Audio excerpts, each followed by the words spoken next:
আচ্ছা, তো ধর আমার কাছে একটা টেবিল রয়েছে যেখানে বিভিন্ন প্রোডাক্ট, তাদের প্রাইস, তাদের কোয়ান্টিটি আর হচ্ছে টোটাল প্রাইস লেখা রয়েছে। এবার এই টেবিলটা থেকে আমাকে বললো যে এখানে টোটাল যা প্রাইস আছে সেই প্রাইসের সাম বের করতে হবে। তো এবারে এই টেবিলটা টোটাল প্রাইসের সাম আমি কোনো ফর্মুলা ছাড়া বের করতে পারি। ফর্মুলা ছাড়া বের করতে গেলে তখন আমার কি করতে হবে? তখন আমাকে কন্ট্রোল শিফট আর টিকে প্রেস করতে হবে। কন্ট্রোল শিফট আর টিকে প্রেস করলে এই লাইনটা অটোমেটিক চলে আসবে, যে টোটাল বলে হচ্ছে 446,000। ঠিক আছে? আচ্ছা, এবারে এখানে ধর টেবিলটা সিলেক্ট করা আছে। টেবিল ডিজাইন আমি ক্লিক করলাম। টেবিল নেমটা চাইলে আমি চেঞ্জ করতে পারি। এখানে ধর দিলাম হচ্ছে আমি প্রোডাক্ট। প্রোডাক্ট তাহলে এখানে টেবিলটার নাম প্রোডাক্ট হয়ে গেল বেসিক্যালি। মানে এই টেবিলটাকে আমরা এখন প্রোডাক্ট বলে চিনব। তো যদি এখানে চাস ধর এই টেবিলটা আছে, এই টেবিলটা থেকে হচ্ছে যদি কোনো ডুপ্লিকেট রো থাকে তাহলে সেটাকে রিমুভ করতে চাইছি। ফর এক্সাম্পল দেখ, এখানে মাউস এটা আর এ দুটো সেমই আছে। তাহলে কোনো কারণে যদি আমাকে ডুপ্লিকেট রো কে রিমুভ করতে হয় তখন কি করবো? আমি এখানে দেখতে পাচ্ছিস remove duplicates. So remove duplicates আমি ক্লিক করবো, ওকে করলাম। দেখ এইখান থেকে হচ্ছে বলছে, এখানে কি বলছে, one duplicate value found and remove 10 unique values remain. তার মানে যেই ডুপ্লিকেট ভ্যালুটা এখানে অ্যাভেলেবেল ছিল সেটা আমি এখান থেকে রিমুভ করে দিলাম। ঠিক আছে? আচ্ছা, এখানে একটা আছে কনভার্ট টু রেঞ্জ। তো কনভার্ট টু রেঞ্জে ক্লিক করলে বলছে, do you want to convert the table to a normal range? এসে ক্লিক করলাম। দেখ এখান থেকে ওই মানে একটু আগে এখানে এরকম ইয়েগুলো ছিল, মানে কি বলে এটাকে, ফিল্টারগুলো ছিল। ফিল্টারগুলো হচ্ছে বেসিক্যালি চলে গেল। ঠিক আছে? মানে নর্মাল হয়ে গেল বেসিক্যালি বলতে পারিস। এবার চাইলে আমি বিভিন্ন ধরনের ডায়াগ্রাম বানাতে পারি এই ডেটা টাইপের। কি করে বানাবো? ধর এই টেবিলটাকে আমি সিলেক্ট করলাম।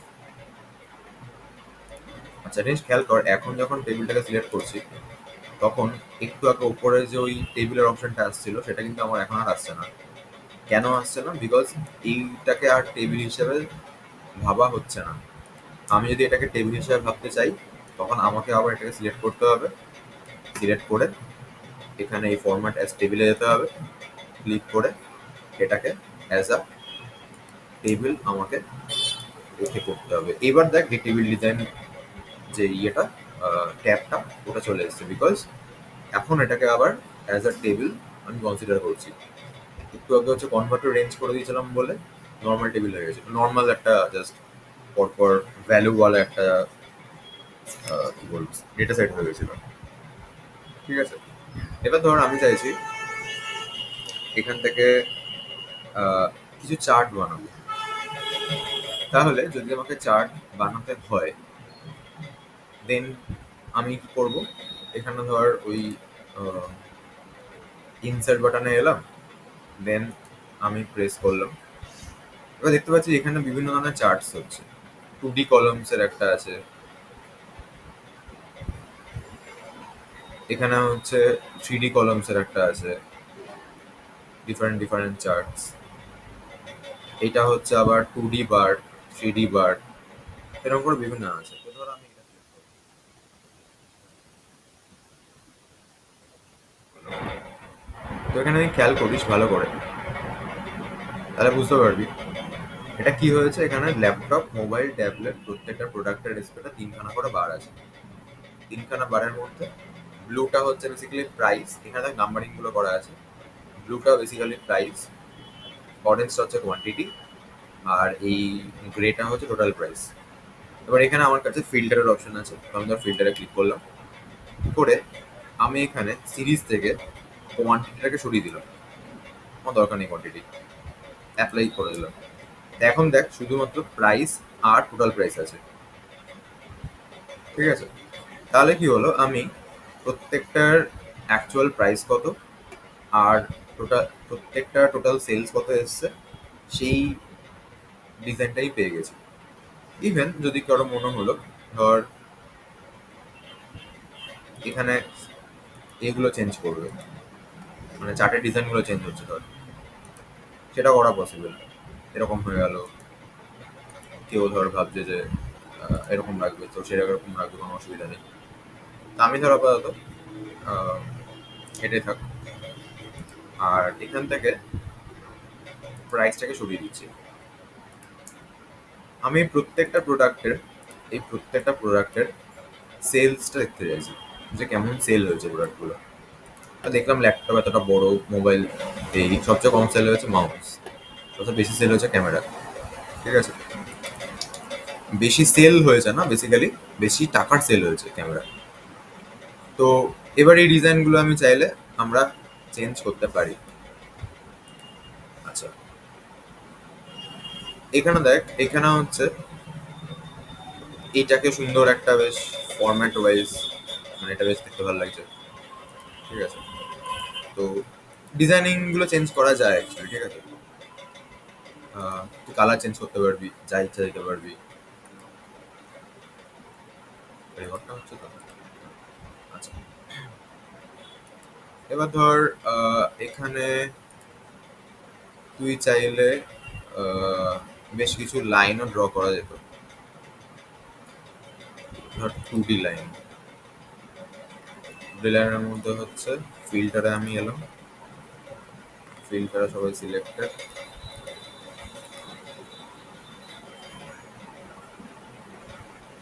আচ্ছা, এখান থেকে একটা টোটাল প্রাইসটাকে সিলেক্ট করি, শুধু টোটাল প্রাইস দেখাচ্ছে না।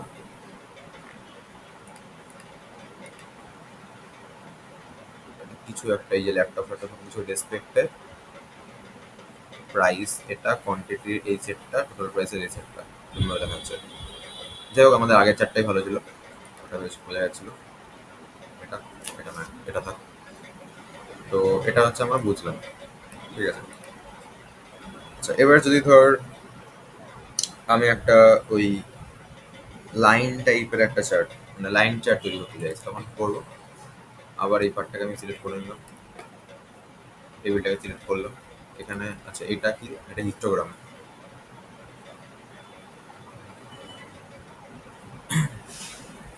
এই ধরনের চার্টগুলো রয়েছে, আমি আজ দেখাচ্ছি এখন খুলে খুলে। হ্যাঁ, ধর এরকম টাইপেরও একটা ডায়াগ্রাম ওরা বানিয়ে দিচ্ছে এটাগুলো রেসপেক্টে।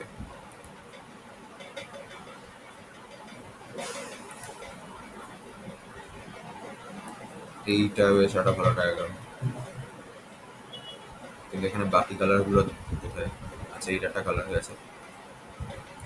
এখান থেকে যদি আমি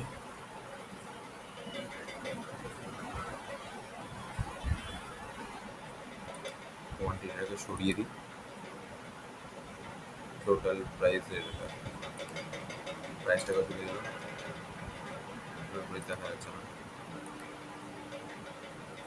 আচ্ছা, এটা হচ্ছে বেসিক্যালি ল্যাপটপের জন্য, এটা মোবাইলের জন্য এইটা। দেখ, ল্যাপটপের জন্য এখানে ক্লিক করলে দেখাচ্ছে আমার হচ্ছে আমায় 50,000। ল্যাপটপে 50,000 ছিল, এই যে হ্যাঁ, প্রাইস 50,000 ল্যাপটপের। এখানে যদি ক্লিক করি তাহলে আহ, মোবাইলের জন্য হচ্ছে ভ্যালুসগুলো কোথায়? আচ্ছা, আচ্ছা, এটা কোন আবার বিভিন্নভাবে, হ্যাঁ এই যে দেখ, এখানে অনেক অপশনস আছে। হ্যাঁ, মানে নিজেরা একবার প্রত্যেকটা অপশন ঘেটে ঘেটে দেখতে পারিস। এখানে অনেক অপশনস আছে।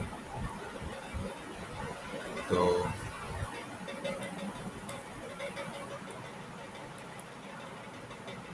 এই হচ্ছে দামগুলো রয়েছে বিভিন্ন প্রোডাক্টের।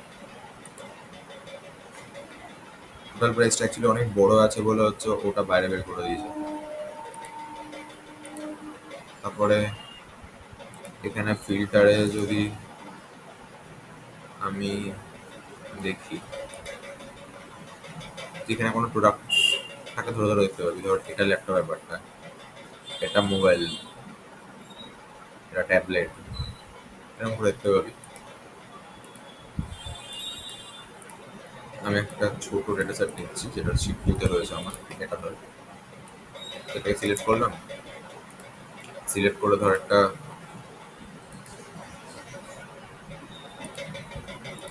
এটা মার্কসের একটা, ঠিক আছে। তো রাহুলের ধর এই ব্লুটা, মানে এই পার্টটা হচ্ছে রাহুলের হয়তো, হ্যাঁ হালকা ব্লু আছে এটা, যেমন একটা রাহুলের হয়তো। অরেঞ্জটা হচ্ছে স্নেহার। কালারগুলো ম্যাচ ম্যাচ, মানে কাছাকাছি চলে এসছে, ঠিক আছে। তো এরকম করে বিভিন্ন ধরনের কালার তুই চেঞ্জও করতে পারবি এখানে, যেটা যেরকম মনে হবে যে বিভিন্ন কালার সেটও রয়েছে। ডায়াগ্রামের অনেক পার্ট আছে, এটা হচ্ছে আমি বোঝা যাচ্ছে বিভিন্ন পাবলিক কত পার্সেন্ট, মানে টোটালের রেসপেক্টে কত পার্সেন্ট পেয়েছে সেই রেসপেক্টে আমি বলতে চাই।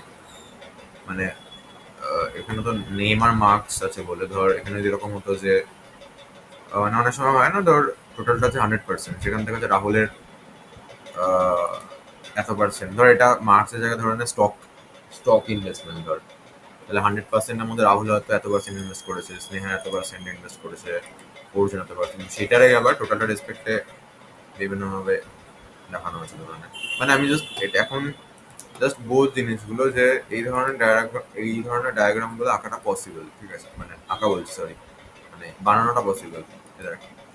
এটা সুন্দর হয়ে গেল। আবার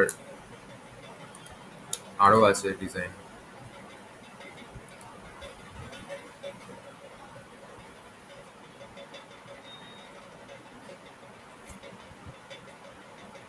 ঠিক আছে, এখানে এমন, এটা মানে কি, এখানে তোর এই 39%টাকে এরকম করে আলাদা করে ডিস্ট্রিবিউট করেছে, বাকিগুলো যেরকম ভাবে আছে আছে। তো এরকম ভাবে বিভিন্ন ধরনের চার্ট বানানো যায়। তারপরে ধর যদি দেখতে হয় কে কত মার্কস পেয়েছে ওই আগের টেবিলটা মতো করে, তখন আমি কি করবো, তখন হচ্ছে আগের টেবিল মানে আগের শিটে যে টেবিলটা বানিয়েছিল, আমি তো এখন নর্মালি একটা পাতি রুম বানাতে পারি। বানালাম, তারপরে ধর ডিজাইন চেঞ্জ করছি আমি হয়তো।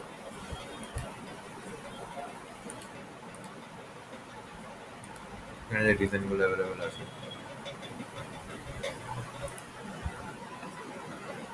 এবার যেহেতু নাম্বারগুলো কাছাকাছি, এখানে বোঝা যাচ্ছে না যেন রোহিতেরটা ধর, রোহিতেরটা, আচ্ছা এখানে তো আমি আবার ডিজাইন চেঞ্জ চেঞ্জ করেও করতে পারি। তো ডিজাইন, অন্য কি ডিজাইন আছে দেখি। ডিজাইন হচ্ছে আহ, এটা ধর একটু ভালো বুঝতে পারছিস, বিকজ এগুলো যে মার্কসগুলো, এবার যার যা মার্কস আছে সেটা রয়েছে এখানে।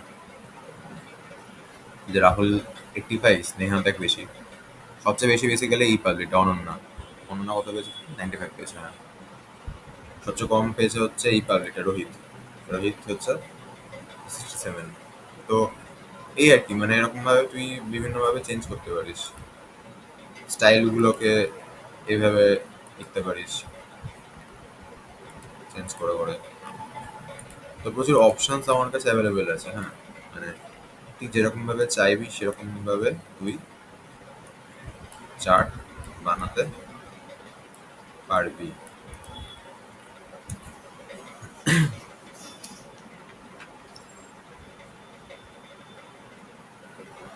তারপরে এটা তো আমি দেখছিলাম ধর, এখানে মার্কস টেবিলটা যদি মনে হয় যে আহ, এরকম করবো, আচ্ছা কালারও চেঞ্জ করা যায়, ঠিক আছে, কালার চেঞ্জ করা যাচ্ছে। তারপরে যদি মার্কস টেবিলটাতে মনে হয় যে এখান থেকে অর্জুনকে, অনন্যাকে, কুণালকে বাদ দিয়ে দেখবো, তখন বাকিদের চলে আসবে। আচ্ছা অর্জুনকে, অনন্যাকে আর কুণালকে বাদ দেবো, তা বাকিদের চলে এসছে। তো যেরকম ভাবে তুই চাইবি ফিল্টার আউটও করতে পারবি, কোনো প্রবলেম হবে না।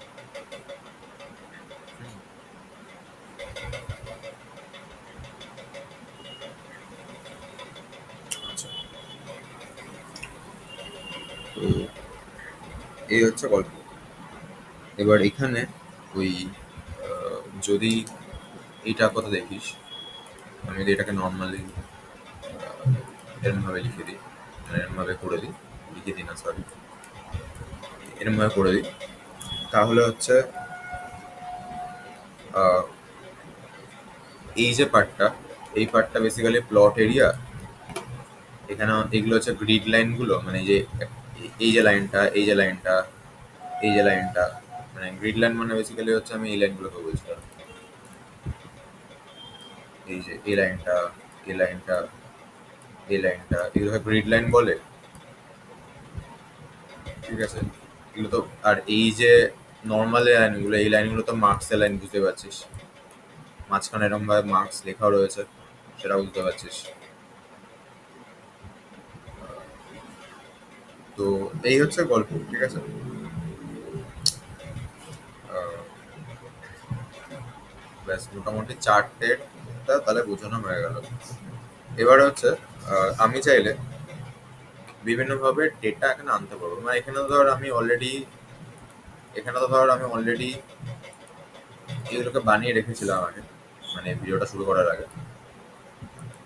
তুই ধর বলছিস যে আমার ডেটা আসবে হচ্ছে একটা ডেটাবেস থেকে, মানে হয়তো মাইক্রোসফটের কোনো ডেটাবেস আছে বা কোনো সার্ভার থেকে ডেটা আছে, তখন আমি কি করবো? তখন আমি এখানে ডেটা, এখানে ক্লিক করলাম, গেট ডেটা বলে অপশনটা আছে, এখানে ক্লিক করলাম। এখানে কোনো ফাইল থেকে আমি এটা করতে পারি, কোনো ডেটাবেস থেকে এটা আনতে পারি। ডেটাবেস অপশন কি কি আছে দেখ, ডেটাবেস অপশনে আছে SQL server database, Microsoft Access database, analysis service আছে, from SQL server analysis service database আছে। তারপর তো আমি চাইলে অ্যাজিওর, ঠিক আছে, অ্যাজিওর মানে হচ্ছে তোর ক্লাউড স্টোরেজ, একটা অ্যাজিওর থেকে আমি এটা আনতে পারি। তো বিভিন্ন টাইপের ডেটা সোর্সেস এখানে অ্যাভেলেবেল রয়েছে। তো আমাদের কাছে এটুকু রয়েছে, কারণ আমরা কোনো একটা ফাইল থেকে এটাকে করতে পারি। তো আমি এখানে ক্লিক করলাম, ধর ফ্রম এক্সেল ওয়ার্ক ক্লিক করলাম। এবার এ কি করবে, এ অন্য একটা এক্সেল থেকে ডেটা এনে এখানে ভরতে পারবে, ঠিক আছে। তাহলে ধর আমার কাছে এই এক্সেলটা আছে, বুক ওয়ান বলে, এটাকে ক্লিক করলাম, ইম্পোর্ট মারলাম।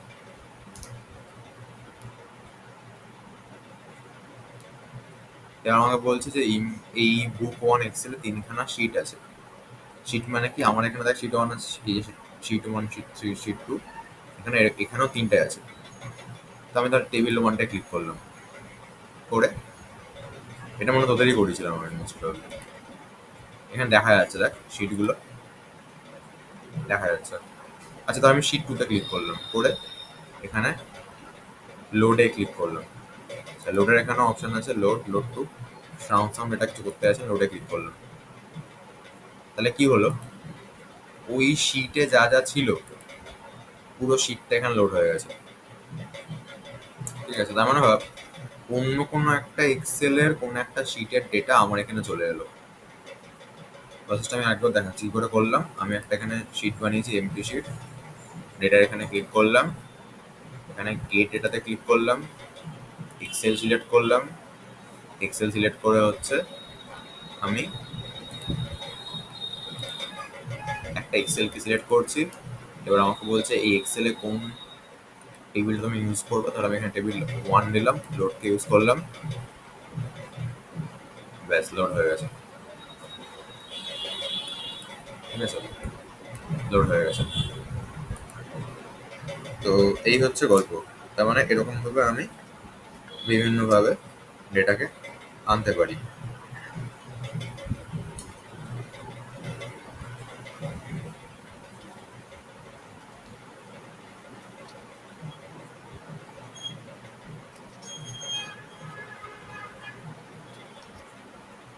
এবার অনেক সময় এরকম হয়, ধর ডেটাকে যখন আমি আনছি, ঠিক আছে, তখন হয়তো ফরম্যাট ঠিক মতো নেই। মানে আমি একটা জিনিস দেখাচ্ছি, ধর নোটপ্যাডে ক্লিক করলাম, এখানে তো লিখছি আমি নেম, কমা, মার্কস, তাহলে লিখলাম রাহুল 98, তাহলে দিলাম সায়ন 92, তাহলে দিলাম হচ্ছে অয়ন 85, ধর দিলাম হচ্ছে স্নেহা, ধর দিলাম হচ্ছে 78, ধর দিলাম হচ্ছে প্রতীক্ষা, দিলাম হচ্ছে 94। ধর এটাকেই আমি নোটপ্যাডের এই ফাইলটাকেই আমি এখানে সেভ মেরে দিচ্ছি। ধর আমি লিখলাম হচ্ছে ডেটা, এটা বলে সেভ করছি। টিএক্সটি ফাইল আছে, কোনো অসুবিধা নেই। আমি আচ্ছা টিএক্সটি এখানে দেখি অপশানে কি আছে, আমি চাইছি ইম্পোর্ট করতে। আচ্ছা, তো আমি টিএক্সটি ফাইলটাকেই সেভ করে দিলাম, তেমন এমভাবে রয়েছে, ঠিক আছে।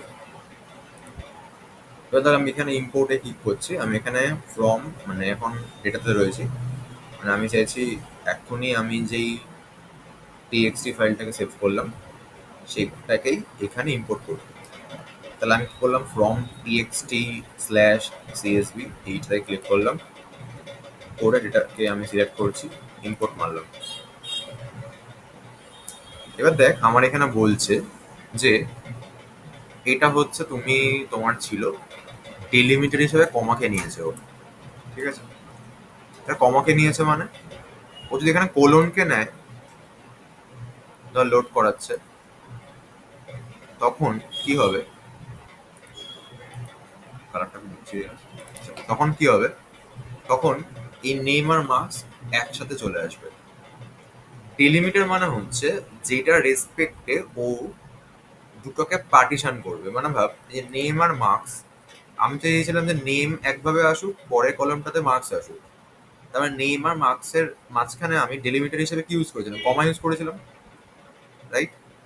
কিন্তু যেহেতু আমি এক্ষুনি ওই কোলন দিয়েছিলাম, কিন্তু এখানে কমা আছে, তো ও বুঝতে পারেনি।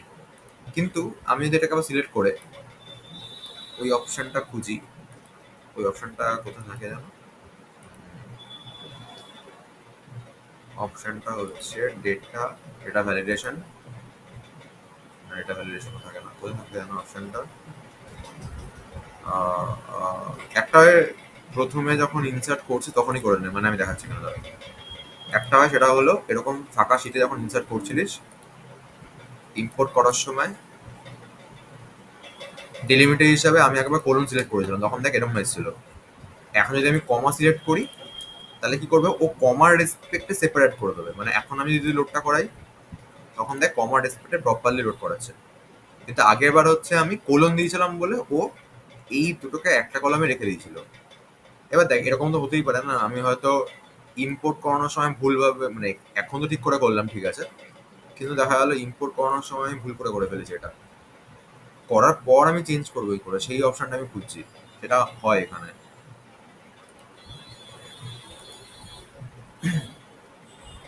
সে একটা অপশন এখানে আছে যেখানে ডেলিমিটারটাকে চেঞ্জ করা যায়।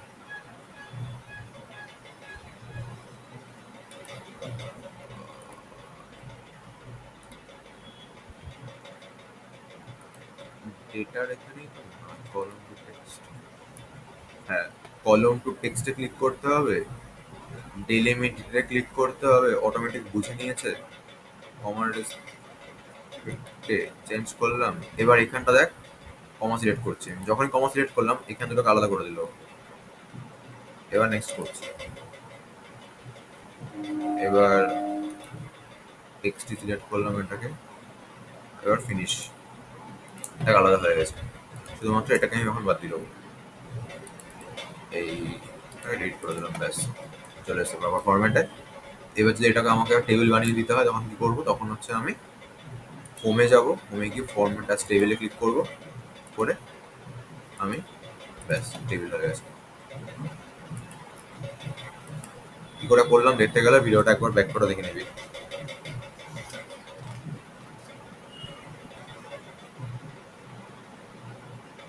আচ্ছা এবার ধর আমি